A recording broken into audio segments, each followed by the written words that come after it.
আমার নবীকে আল্লাহ যে দলিল বলেছেন, বোরহান বলেছেন, বলছে এখানে রসুল পাক সাল্লাল্লাহু আলাইহি সাল্লাম আল্লাহ যে আছে, আল্লাহ যে একজন আছে, এটার বড় প্রমাণ হচ্ছে রহমতুল লিল আলামিন। সুবহানাল্লাহ। রসুল পাক কিসের দলিল?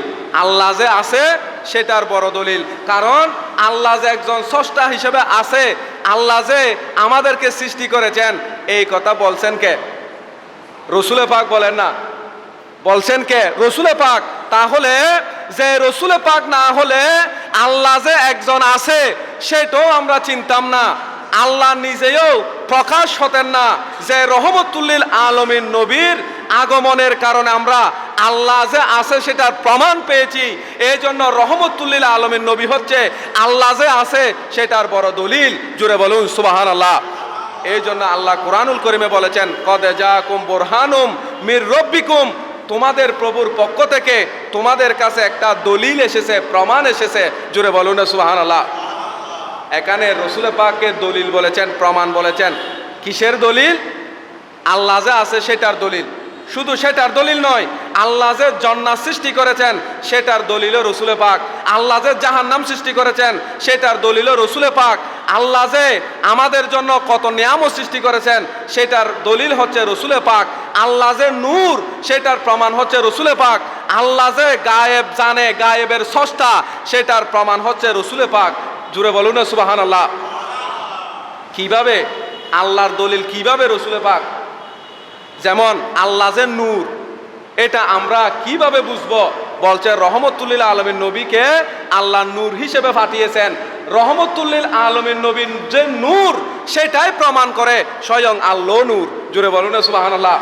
রহমতুল লিল আলামিন নবী যদি গায়েবের খবর জানে, এলমে গায়েব জানে, তাহলে আল্লাহ যে এলমে গায়েব জানে সেটার দলিল। জুড়ে বলুন সুবহানাল্লাহ। আমার নবী যদি সমস্ত সৃষ্টিকুলের আওয়াজ রসুল পাক সাল্লাল্লাহু আলাইহি ওয়াসাল্লাম শুনে, এটাই হচ্ছে আল্লাহ যে শুনে সেটার বড় দলিল। রহমতুল লিল আলামিন নবী মদিনা শরীফ থেকে সমস্ত সৃষ্টি জগৎকে দেখে, সমস্ত সৃষ্টি জগতের অবস্থা জানে, এটাই প্রমাণ করে স্বয়ং আল্লাহ সমস্ত সৃষ্টি জগতের খবর জানে। জুড়ে বলুন সুবহানাল্লাহ।